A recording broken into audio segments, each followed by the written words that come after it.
Green entertainment کا drama serial ماں، جس کی نیکسٹ ایپیسوڈ بہت ہی زیادہ کمال کی ہو رہی ہے۔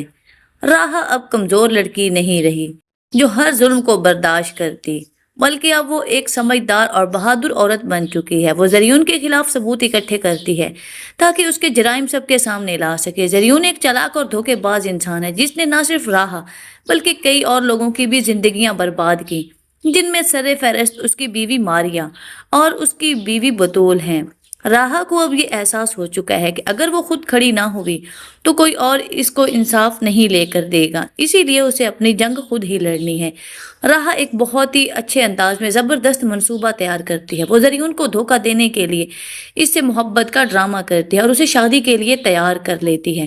اس کا مقصد صرف یہ ہوتا ہے کہ وہ سب کے سامنے بے نقاب کر سکے زریون کو، اور اس کی غیر قانونی بینک اکاؤنٹس کو بھی بند کروا دیتی ہے تاکہ وہ مالی طور پر بھی کمزور ہو جائے۔ یہ سب کچھ کرتے ہوئے راہا نہایت احتیاط سے کام لیتی ہے، کیونکہ راہا جانتی ہے کہ اس کی ایک معمولی سی غلطی اس کے سارے منصوبے کو ناکام بنا سکتی ہے۔ اور پھر آتا ہے اس کا سب سے بڑا منصوبہ، نکاح کا منظر، جو کہانی کا سب سے اہم حصہ بن جاتا ہے۔ سب کچھ بظاہر ایک عام شادی کی طرح لگ رہا ہے۔ زریون دل ہی دل میں بہت زیادہ خوش ہے، لیکن راہا کے اندر ایک طوفان چھپا ہوا ہے۔ جیسے ہی نکاح شروع ہونے والا ہوتا ہے، ارمان اور ماریا وہاں پر پہنچ جاتے ہیں، کیونکہ یہی سب سے بہترین وقت تھا زریون کے اصل چہرے کو بے نقاب کرنے کا۔ ماریا زریون کی پہلی بیوی کے طور پر جب سامنے آتی ہے تو سب کو ایک بڑا جھٹکا لگتا ہے۔ اسی لمحے زریون کے تمام جھوٹ بے نقاب ہو جاتے ہیں اور اس کا اصل چہرہ سب کے سامنے آ جاتا ہے۔ راہا، جو کہ اب تک خاموشی کے ساتھ صرف کھیل کھیل رہی تھی، لیکن اب سب کے سامنے سچ لا کر آخر اس نے رکھ ہی دیا۔ اب سچ کے ساتھ کھڑی راہا سب کے لیے بہت زیادہ خوشی کا باعث بن جاتی ہے۔ ارمان بھی اس موقع پر راہا کا ساتھ دیتا ہے اور زریون کے خلاف کھل کر سامنے آ جاتا ہے۔ یہاں پر ایک عجیب سا سکون ملتا ہے کہ آخرکار سچ سامنے آ ہی گیا، لیکن کہانی یہاں پر ختم نہیں ہوتی بلکہ ایک اور خطرناک موڑ لیتی ہے۔ زریون خود کو جب گھرا ہوا محسوس کرتا ہے اور ہارا ہوا محسوس کرتا ہے تو غصے سے آگ بگولا ہو جاتا ہے اور ہوائی فائرنگ شروع کر دیتا ہے۔ یہ لمحہ نہایت ہی چونکا دینے والا ہوتا ہے کہ آخر کوئی اتنا خود غرض کیسے ہو سکتا ہے، اور سب لوگ خوف زدہ ہو جاتے ہیں۔ زریون اور اس کا باپ وسیم وہاں سے بھاگنے کی کوشش کرتے ہیں تاکہ قانون کے شکنجے سے بچ سکیں، لیکن یہ اتنا آسان نہیں تھا۔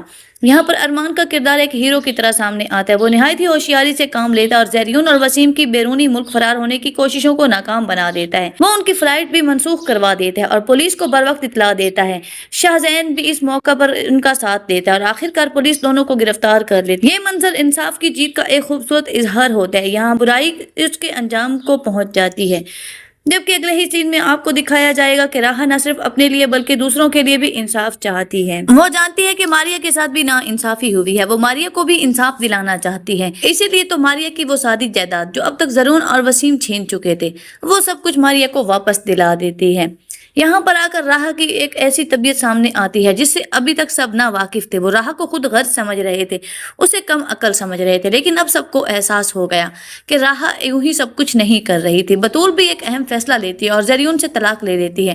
یہ فیصلہ اس کی خودداری اور حوصلے کو ظاہر کرتا ہے۔ بطول اور راہا مل کر ایک نئی زندگی کا آغاز کرتے ہیں۔ وہ کاروبار سنبھال لیتے ہیں اور خود کو مضبوط بنانے کی کوشش کرتی ہیں۔ یہ حصہ خاص طور پر عورتوں کے لیے ایک مثبت پیغام دیتا ہے۔ وہ خود اپنے پاؤں پر کھڑی ہو سکتی ہیں اور اپنی زندگی کو بہتر بنا سکتی ہیں اگر عورتیں چاہیں تو، کیونکہ وہ کسی سے کمزور نہیں ہوتی۔ آخر میں کہانی ایک خوشگوار موڑ لیتی ہے۔ شاہزین ایک پارٹی کا اہتمام کرتا ہے، سب لوگ ایک نئی شروعات اور جشن کا اہتمام کرتے ہیں۔ اسی ماحول میں خوشی اور سکون محسوس ہوتا ہے جسے تمام مشکلات اب ختم ہو گئی ہوں۔ اس موقع پر ارمان راہا کو شادی کی پیشکش کرتا ہے۔ یہ لمحہ نہایت ہی خوبصورت اور جذباتی ہوتا ہے کیونکہ ارمان نے ہمیشہ راہا سے سچی محبت کی ہے اور ہر مشکل وقت میں اس کا ساتھ بھی دیا ہے۔ راہا اس کی محبت کو سمجھتی ہے اور اس کی پیشکش کو قبول کر لیتی ہے اور دونوں کا نکاح سادگی سے ہو جاتا ہے۔ ساتھ ہی ساتھ شاہزین اور بطول کے درمیان بھی محبت کا ایک نیا رشتہ بنتا ہے وہ نظر آتا ہے۔ یہ دکھاتا ہے کہ زندگی ہمیشہ دوسرا موقع دیتی ہے اور ہر انسان کو خوشی مل سکتی ہے اگر وہ ہمت نہ ہارے۔ تو مجموعی طور پر ماں کی یہ کہانی ایک مکمل اور خوبصورت انجام پیشکش کرتی ہے۔ مجموعی طور پر ماں ڈرامے کی کہانی ایک مکمل اور خوبصورت انجام پیش کرتی ہے۔ اس میں دکھایا گیا ہے کہ سچ اور انصاف ہمیشہ جیتتے ہیں، چاہے راستہ کتنا ہی مشکل کیوں نہ ہو۔ آپ لوگوں نے اس ڈرامے سے کیا سبق سیکھا؟ یہ تھی ماں ڈرامے کی ہماری پریڈکشن۔ آپ لوگ اس ڈرامے کا اینڈ کیسا چاہتے ہیں کمنٹ سیکشن میں لازمی بتائیں۔ ویڈیو پسند آئے تو اس کو لائک کر کے ہمارے چینل کو سبسکرائب کرنا ہرگز نہ